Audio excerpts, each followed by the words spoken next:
Hi guys! So today we're trying to work on a different angle with this whole, cooking and showing you at the same time. It's like I cut off my head, or if not, you'll see just my hands. It's a whole lot. But today let's try something new. I'm sitting down and I thought I'd just talk to you while we do another what's for dinner tonight.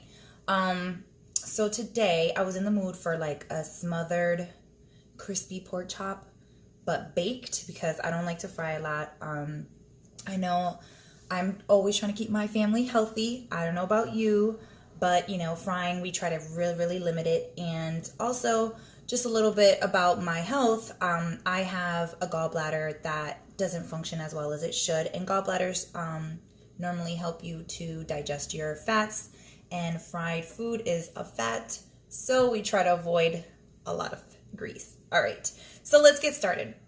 So last night I marinated about 6 boneless pork chops in some vinegar, some sazon, a packet of sazon, some vinegar, and some water.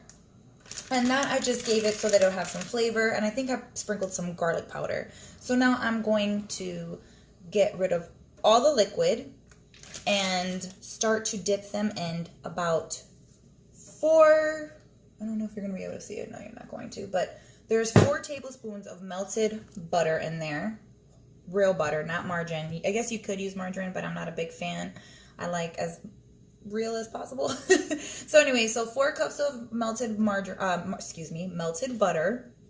It's in a bowl. And I used about 1 cup of Italian breadcrumbs. Sprinkle of some adobo, the light, the one that has 50% less sodium, and it also has cracked pepper in it. Some garlic powder, some oregano, and some ground sage, and also about a 1/4 cup of Parmesan cheese. This is Parmesan topping. I don't normally get that, but that's all I had where I was at, and so we're using this. And again, I like cheese. That's kind of processed topping, but whatever, it's gonna give it the flavor. Sometimes you just have to go with the flow at the dollar store. So I put all of that in a pie plate, and we're gonna start to dip. So normally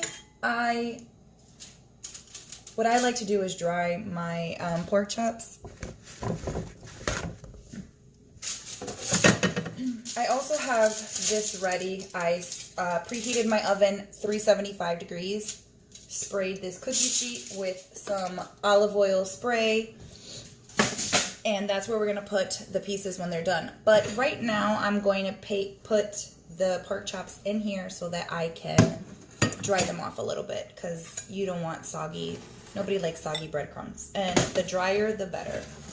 If you want crisp in the oven, it has to be as dry as possible. And that's the biggest mistake that a lot of people do, is when they're trying to do fried food, is that they don't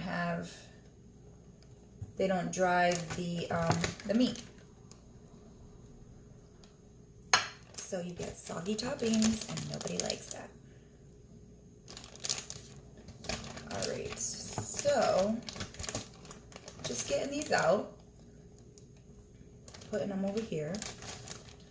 We'll do 4 for right now. I have 2 more in there, but right now I just have the space for those. Move this to the side. Another paper towel. Pat dry. Now, when you're dealing with sazon, just so you know, it can stain your hands because it is a coloring. And you don't have to do that. That's just how I like to season my meat. You season your meat however you want, and I like to also put the vinegar to try and kill the bacteria, whatever bacteria is there. Try my best to get rid of it. And, meat, gotta be careful. It's all about food safety. All right, so next we're going to dip the piece of meat, pork chop, in butter. Now you're like, oh girl, you just talked about butter and grease and all of that. Now, I can process butter, and I don't eat a lot, so I'm not going to eat a lot of this. But butter is to help give it flavoring and keep it moist. You can do egg if you'd like. You can do mayonnaise, I believe. Whatever you use to keep your pork chops coated, do you. That's the beauty of cooking. There's really not a complete wrong way of doing anything. I mean, within reason, obviously, burning stuff. But, and, you know, if you add salt instead of sugar or sugar instead of salt. But really, it's the technique that really matters. But because almost anything can be substituted for anything.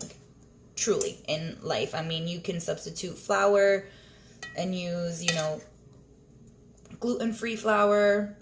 You know, breadcrumbs. If you don't have breadcrumbs on hand, you can crush up some crackers.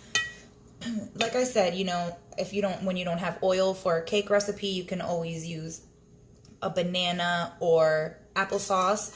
It's just whatever to keep the consistency and the technique. That's what I've learned. So don't be scared if you don't have anything. Google it and say, or ask your phone and say, Echo, what's the substitute for butter or in a recipe? And you'll be really surprised. So here's one, pretty well coated.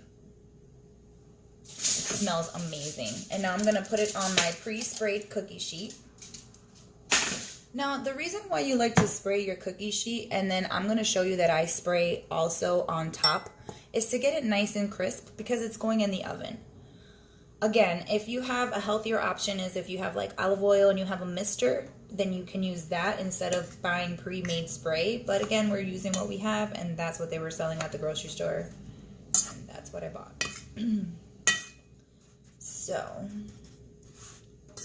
my idea for this recipe is to make them nice and crispy in the oven and then make a nice, like a smothered country gravy sauce, maybe with some, I'm going to use a can of cream of mushroom with some milk and a couple other spice, you know, herbs and spices to give it some flavor. And I'm going to cook that over on the stove and see how that tastes, because I want to make this with mashed potatoes. And so I'm almost doing it like a country style smothered pork chop. Now, another way to do this is you could season the, you didn't have to do the bread. If you want to do the smothered, you don't have to do the breadcrumbs. All you do is skip that, season your meat, put some olive oil in a pan, do a quick saute, about a quick, you know, sear cook for about 5 minutes, depending on how thick your pork chop is. And then you could put them in a shallow baking dish, 375, and put the cream of mushroom mixture right over it, and you can have, that's a whole nother dish. You can also put that in the slow cooker. So there's different ways. You just have to figure out what works for you and adapt it. Don't panic. Don't panic in the kitchen. Just say, okay, what do I have time for? What can I do? What are my ingredients? And sometimes you think you do an accident, and I call them happy accidents or happy mistake or tasty mistakes, because a lot of the times I don't have something and I substitute it for something else and it tastes amazing, or it just pushes you to be more creative. So I'm going to do the rest of these and we'll come right back. I'm going to put them in the oven, 375. I'm going to spray them with some more spray on top and cook them for about 30 minutes, give or take. We'll check at 20. Okay, so I wanted to show you what they look like before they go into the oven. So that's what they look like. And now I'm about to spray them with some olive oil spray. And that's going to help them to get nice and crisp. We're putting them in the oven, the top, 375 for about, I'm going to do 20 minutes first, just to check up on them. I don't like dry. I don't want them to be dry. So 20 minutes. And now we're going to do some mashed potatoes, and the sauce. Okay, so I'm about to check to see how they're doing and maybe flip them. Oh yeah, they are looking nice. Let me see, let's flip them. All right.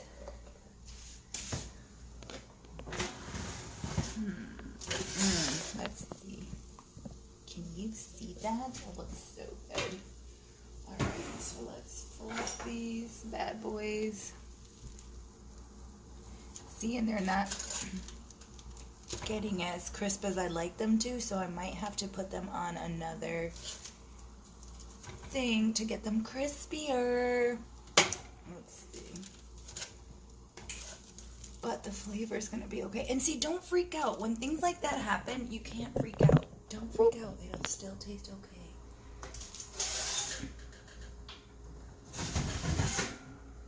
It's not going to be as crisp as I wanted it to, but I'm gonna put thinking I might put it on broil for a little bit just to get it crispier, because the meat is pretty much done because they were thin pieces and they didn't have a bone. So that's what I'm gonna do. And in the meanwhile, while I do that and try and get them crispy, I'll let you know what I do when I figure it out. I just have to think about it. I just flipped them. I'm boiling my potatoes, and I'll check back with you in about 20 minutes. Okay, so I got a little... Okay, so I was interrupted by my child. Hashtag mother problems. Okay, so my solution to when the crumb topping kind of fell off of the pork was to, when I flipped it, I put it back in there, put it on broil, and then I decided it was because it was getting too moist on the bottom, because, you know, butter makes it moist. So I changed the pan to like a roasting pan where it has slots in it. See, let me show you. So I changed the pan. I piled the topping back on because we're not going to lose that scrumptious topping. See? And I patched them up, put them under for broil until they got crisp again. You just have to keep an eye on it, make sure that they don't burn. Now we're gonna do the sauce, and let me get everything so we can do that. Okay, so I just finished draining the potatoes for the mashed potatoes. And sometimes I save the water because I like to add the starch back in, but we'll see. It's good to thicken them up if you put too much milk in it. I don't know, I just kept that. And while we're doing that, I'm adding 1 can of cream of mushroom. This is going to be for the gravy, which I will probably be the only one eating since my family is very picky. But anyways, and this is 3/4 cup of milk and 1/4 cup of water in here, and I'm adding that to this. I'm going to start mixing it, and to that I'm going to add some adobo because that's my thing. I love it. Sprinkle some garlic powder because these are the things that we put in the seasoning, and some sage. So just a little bit, nothing crazy. And I'm not putting oregano just because I didn't want that one, but just those 3 things I'm putting in here. And later on I'll test it to see if I need some, oh, and the adobo also has black pepper, but I'll test it to see if it needs some salt. All right, and we're gonna let that, let me see, let's try it. It has a good flavor. But let's see as it simmers. Now let's go wash our hands and do these mashed. I'm gonna put that low simmer because we don't want to burn it. Oh, I completely forgot one key ingredient. Duh. because this is going over pork chops and I wanted to give it a little bit of a smam. I was thinking of smoky and ham together. Smoky and ham flavor. I will be adding this like almost like a ham seasoning. I'm adding that to this gravy that I'm making. Let's see, I thought I had it open already. Alright,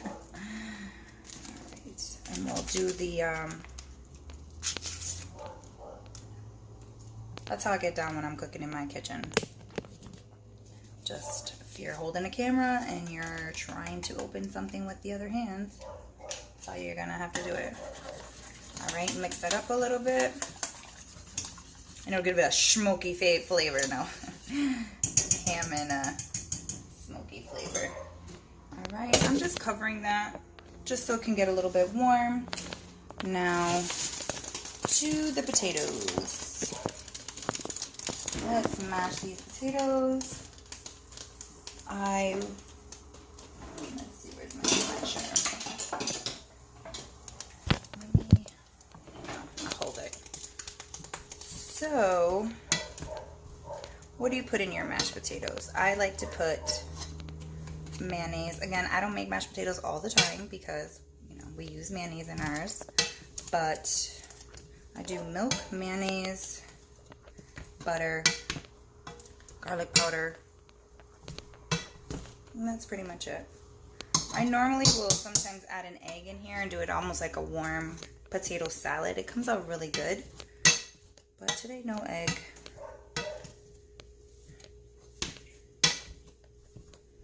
Alright, so I mash them up, and then I'm going to add about 2 tablespoons of butter, I don't know, I just eyeball it. So I add like a couple splashes of milk, see how that is. I also add some of the water that I boiled this in because it had salt and it had butter. So that's what I add to my mashed potatoes. Okay, so we averted a disaster. They came out great. We just need the males of the house to come and taste test, but let me show you what it looks like. And I'll show you a nice plated picture at the end, but this is what the sauce looks like. So nice. It's nice and creamy. It's a little bit, not too thick. If you want to thicken it up, you can always add some cornstarch. And this is my nice pork chops and crispy now. And then mashed potatoes. And voila. Here is our final meal. My version might take on a country baked pork chop with mashed potatoes with a smothered country gravy. Now I challenge you to try and salvage your meals and think outside the box and just work with what you have. I'm sure it'll come out great.